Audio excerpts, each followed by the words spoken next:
Hello, good morning, जोहार। सुबह की खबरों के साथ मैं मुकेश तिवारी। चलिए जानते हैं झारखंड की तमाम बड़ी खबरें फटाफट अंदाज में। इससे पहले एक नज़र देश दुनिया की सुर्खियों पर। व्हाट्सएप चैट और इंस्टाग्राम अकाउंट डिकोड करके 250 करोड़ रुपए की बेहिसाब संपत्ति पकड़ी गई। वित्त मंत्री निर्मला सीतारमण ने 25 मार्च को संसद में बताया। सबसे गर्म साल होगा 2025, मौसम विभाग का अनुमान। इस बार हीट वेव के दिन दोगुने होंगे। 5-6 की जगह लगातार 10 से 12 दिन लू चलेगी। 8वें वेतन आयोग से पहले बड़ी सौगात, सरकार ने बढ़ाया केंद्रीय कर्मचारियों का महंगाई भत्ता। 1 करोड़ 15 लाख लोगों को होगा फायदा। म्यांमार में 7.7 तीव्रता का भूकंप, 20 की मौत। बैंकॉक में इमारत गिरने से 80 लोग लापता, 3 की जान गई। भारत समेत 5 देशों में बड़े झटके। सोना चांदी ऑल टाइम हाई पर। 10 ग्राम सोने का दाम रुपया 747 बढ़कर 89,164 पर हुआ। चांदी 1117 रुपये बढ़कर 1,0892 रुपये हुई। चलिए जानते हैं झारखंड की बड़ी खबरें अब विस्तार से। देवघर कोर्ट ने सुनाई फांसी की सजा, 70,000 जुर्माना। बास्की हत्याकांड में 14 साल बाद आया फैसला। 1.5 दशक पुराने हत्या के मामले में देवघर की अदालत ने दोषी सुनील दास को फांसी की सजा सुनाई है। अदालत ने 70,000 रुपये का जुर्माना भी लगाया। बास्की दास की हत्या कर प्लास्टिक के बोरे में भरकर हददहिया पुल के पास फेंक दिया गया था। इसके बाद इस मामले का पुलिस ने खुलासा किया था। अपर जिला एवं सत्र न्यायाधीश द्वितीय सह विशेष न्यायाधीश साइबर क्राइम अशोक कुमार की अदालत ने सेशन ट्रायल नंबर 246A/2010 सरकार बनाम सुनील दास मामले की सुनवाई पूरी करने के बाद अभियुक्त सुनील दास उर्फ अजय दास उर्फ सोनी को हत्या का दोषी करार दिया है। सजा के बिंदु पर सुनवाई के बाद उसे फांसी की सजा सुनाई गई। धनबाद में कोयला कारोबारी के ठिकानों पर ईडी का छापा, अनिल गोयल के आवास और कार्यालय में जांच, सीआरपीएफ के जवान तैनात। धनबाद के प्रमुख कोयला कारोबारी अनिल गोयल के ठिकानों पर प्रवर्तन निदेशालय ईडी ने कार्रवाई की है। ईडी की टीम ने शुक्रवार को मनई टाणगोल बिल्डिंग स्थित उनके आवास की तलाशी ली। इस कार्रवाई में ईडी की टीम गोयल के कार्यालय में भी छापेमारी की। टीम संभावित नकदी रखे जाने वाले सभी स्थानों की जाँच कर रही है। सीआरपीएफ के जवानों की सुरक्षा में यह कार्रवाई की गई है। ईडी के अधिकारियों ने अभी तक छापेमारी के संबंध में कोई जानकारी नहीं दी है। कार्रवाई पूरी होने के बाद ही मामले का पूरा खुलासा हो सकेगा। झारखंड में हाथी का उत्पात, 5 लोगों की चली गई जान। गुमला और सिमडेगा में 2-2 लोगों को पटका। झारखंड में शुक्रवार को एक हाथी का उत्पात देखने को मिला। झुंड से बिछड़े हाथी ने गुमला और सिमडेगा में 2-2 लोगों को पटक कर मार डाला। ग्रामीणों के अनुसार दोनों घटनाओं में एक ही हाथी शामिल है। इधर इस घटनाओं के बाद ग्रामीण दहशत में है और हाथी को सुरक्षित जोन में स्थानांतरित करने की मांग की है। मृतकों की पहचान गुमला के पालकोट निवासी क्रिस्टोफर एक्का 60 वर्ष, हेमवती देवी 35 वर्ष और सिमडेगा के रहने वाली बानो थाना क्षेत्र निवासी सिबरिया लुगुन व विकास ओहदार के रूप में पहचान हुई है। गुमला में 2 लोगों को हाथी ने जख्मी भी कर दिया। इसके पहले गुरुवार को गढ़वा में भी हाथी ने महुआ चुनने गई महिला को पटक कर मार डाला था। सरकार रहे या जाए, परिसीमन के खिलाफ आर पार की लड़ाई लड़ी जाएगी, बोले मुख्यमंत्री हेमंत सोरेन। झारखंड विधानसभा के बजट सत्र के समापन भाषण में मुख्यमंत्री हेमंत सोरेन ने केंद्र सरकार और भाजपा पर जोरदार हमला बोला। उन्होंने कहा, इन्होंने पूरे देश में परिसीमन का षड्यंत्र रचा है, लेकिन सरकार रहे या जाए, परिसीमन के खिलाफ आर पार की लड़ाई लड़ेंगे। उन्होंने कहा कि जनता के दरबार में जाएंगे, वहीं निर्णय होगा, क्योंकि इनका एक ही एजेंडा है, आदिवासी सीटों को कैसे खाया जाए। उन्होंने कहा कि सरना धर्म कोड, खतियान आधारित स्थानीय नीति जैसे मुद्दों पर जनता को आर पार की लड़ाई लड़नी होगी। झारखंड में जल संकट से निपटने का हेमंत सोरेन सरकार ने बनाया एक्शन प्लान। झारखंड की मुख्य सचिव अलका तिवारी ने जल संरक्षण के क्षेत्र में अभिनव तरीके अपनाने पर बल देते हुए अधिकारियों को निर्देश दिया है कि वे समन्वय बनाकर इस दिशा में आगे बढ़ें। झारखंड में जल संसाधन के क्षेत्र में हुए अध्ययन और आंकड़ों के परिप्रेक्ष्य में उन्होंने कहा कि राज्य में पर्याप्त बारिश होती है, लेकिन हम उसे पूरी तरह रोक नहीं पा रहे हैं। ज़्यादा से ज़्यादा जल का संरक्षण कैसे हो, इस दिशा में हमारा फोकस होना चाहिए।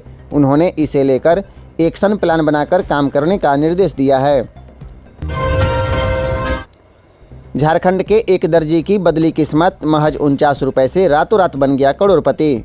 झारखंड के चतरा जिले के एक दर्जी की किस्मत रातों रात बदल गई और वह करोड़पति बन गया। ड्रीम 11 के जरिए उसने 3 करोड़ की राशि जीती है। महज 49 रुपये से 3 करोड़ की जीत चर्चा का विषय बना हुआ है और घर में खुशी का माहौल है। रातों रात करोड़पति बना शाहिद गली मोहल्लों के साथ राज्य में चर्चा का विषय बन गया। नसीहत के बाद युवा उसके करोड़पति बनने की कहानी से प्रेरित होकर ड्रीम 11 में टीम बनाने लगे हैं। इसी बीच शाहिद चतरा से मुंबई पहुंच गया है। यूजी पीजी के स्टूडेंट को भारतीय ज्ञान प्रणाली से अर्जित करनी होगी 5% क्रेडिट। यूनिवर्सिटी, कॉलेज समेत उच्च शिक्षण संस्थानों में यूजी और पीजी में नए शैक्षणिक वर्ष में एडमिशन लेने वाले छात्रों के लिए बड़ी खबर है। अब ज्ञान और पीजी पाठ्यक्रमों के स्टूडेंट को 5% क्रेडिट भारतीय ज्ञान प्रणाली से अर्जित करनी होगी। यूनिवर्सिटी ग्रांट कमीशन यानी यूजीसी के सचिव प्रोफेसर मनीष जोशी द्वारा देश के सभी विश्वविद्यालयों के कुलपतियों को पत्र लिखा गया है, जिसमें राष्ट्रीय शिक्षा नीति NEP 2020 के तहत उच्च शिक्षा पाठ्यक्रम में भारतीय ज्ञान प्रणाली को शामिल करने का दिशा निर्देश है। इसका उद्देश्य यूजी और पीजी पाठ्यक्रमों के छात्रों को भारतीय ज्ञान प्रणाली की पढ़ाई के लिए प्रोत्साहित करना है। झारखंड में फिलहाल बढ़ेगा तापमान, 2 दिनों के बाद हो सकती है गिरावट। बीते 24 घंटे में बहरागोड़ा रहा सबसे गर्म। मौसम साफ होते ही झारखंड का तापमान चढ़ने लगा है और लोगों को तपिश भरी धूप और गर्मी का सामना करना पड़ रहा है। मौसम विभाग के अनुसार राज्य में अगले 2 दिनों के दौरान अधिकतम तापमान में कोई बड़े बदलाव की संभावना नहीं है। वहीं इसके बाद अगले 2 दिनों में इसमें 2-3 डिग्री सेल्सियस की गिरावट हो सकती है। इधर पिछले 24 घंटे में राज्य में मौसम शुष्क रहा। सबसे अधिकतम तापमान 39 डिग्री सेल्सियस बहरागोड़ा में, जबकि सबसे कम न्यूनतम तापमान 15.6 डिग्री सेल्सियस खुट्टी में दर्ज किया गया है। ईडी को मैनेज करने के आरोपों पर जवाब देगी सरकार, पुलिस जांच पर रोक बरकरार। झारखंड हाईकोर्ट में शुक्रवार को ईडी को मैनेज करने के नाम पर 6 करोड़ रुपए के लेन देन मामले में दर्ज प्राथमिकी के खिलाफ ईडी की याचिका पर सुनवाई हुई। हाईकोर्ट के जस्टिस AK चौधरी की अदालत में सुनवाई के दौरान ईडी की ओर से मौखिक कहा गया कि इस मामले में पुलिस एक व्यक्ति को अवैध हिरासत में लेकर ईडी अधिकारियों को फंसाने के लिए बयान ले रही है। इस पर सरकार की ओर से कहा गया कि ईडी का आरोप सही नहीं है। सरकार ने मामले में जवाब दाखिल करने की बात कही। इस पर अदालत ने मामले में अगली सुनवाई 24 अप्रैल को निर्धारित की है। इस दौरान अदालत ने मामले में पुलिस जांच पर रोक बरकरार रखी है। हजारीबाग में मंगला जुलूस पर हुई घटना के मास्टरमाइंड की पहचान, स्थिति सामान्य, 5 को जिला बदर करने का प्रस्ताव। हजारीबाग में मंगलवार को मंगला जुलूस के दौरान हुई घटना के बाद अब शहर में स्थिति सामान्य है। इधर इस घटना को हजारीबाग पुलिस प्रशासन ने गंभीरता से लिया है। इनकी पहचान करने में टेक्निकल सेल जुटा हुआ है। CCTV फुटेज, घटना के दौरान के वीडियो और फोटो को बारीकी से खंगाला जा रहा है। खबर यह भी है कि इस घटना के मास्टरमाइंड को पुलिस ने चिन्हित कर लिया है। उसकी हर एक गतिविधि पर नज़र रखी जा रही है। SP अरविंद कुमार सिंह ने कहा कि मंगला जुलूस के दौरान शांति एवं विधि व्यवस्था को बिगाड़ने का प्रयास किया गया था। इसे हजारीबाग पुलिस ने तत्काल नियंत्रण में कर लिया है। जमशेदपुर में बाघ की सबसे नज़दीकी तस्वीर आई सामने। पलामू टाइगर रिजर्व से आया बाघ 1 महीने से दलमा में रह रहा है, सांड का किया शिकार। पलामू टाइगर रिजर्व से आया बाघ अब दलमा में ही ठिकाना बना चुका है। करीब 1 महीने से वह यहीं घूम रहा है। पिंडरा बेड़ा के पास बाघ की नई तस्वीर ट्रैकिंग कैमरे में कैद हो गई। पहली बार बाघ की इतनी नज़दीकी तस्वीर सामने आई है। फोटो में वह तंदुरुस्त दिख रहा है और 2 दिन पहले ही उसने दलमा में एक सांड का शिकार किया है। इसकी पुष्टि DFO सबा आलम अंसारी ने भी की। उन्होंने बताया कि बाघ अब दलमा में ही बस गया है। यहाँ उसके लिए पर्याप्त भोजन और पानी उपलब्ध है। JSSC CGL पेपर लीक कांड में SIT को बड़ी कामयाबी। यूपी के गोरखपुर से सरगना समेत 2 अरेस्ट। जेएसएससी सीजीएल परीक्षा प्रश्न पत्र लीक के नाम पर परीक्षार्थियों से धन उगाही केस में एसआईटी ने गिरोह के सरगना संदीप त्रिपाठी उर्फ शशि भूषण दीक्षित और इनके सहयोगी विवेक रंजन को गिरफ्तार किया है। दोनों की गिरफ्तारी गोरखपुर से हुई है। गिरफ्तारी के बाद एसआईटी दोनों को लेकर रांची पहुंची। पूछताछ के बाद दोनों आरोपियों को न्यायिक हिरासत में जेल भेज दिया गया। एसआईटी ने आरोपियों के पास से कुछ परीक्षार्थियों के नाम की सूची, पैसा लेने से संबंधित डिजिटल साक्ष्य और गिरोह के अन्य सदस्यों से संपर्क होने संबंधी साक्ष्य बरामद किया है।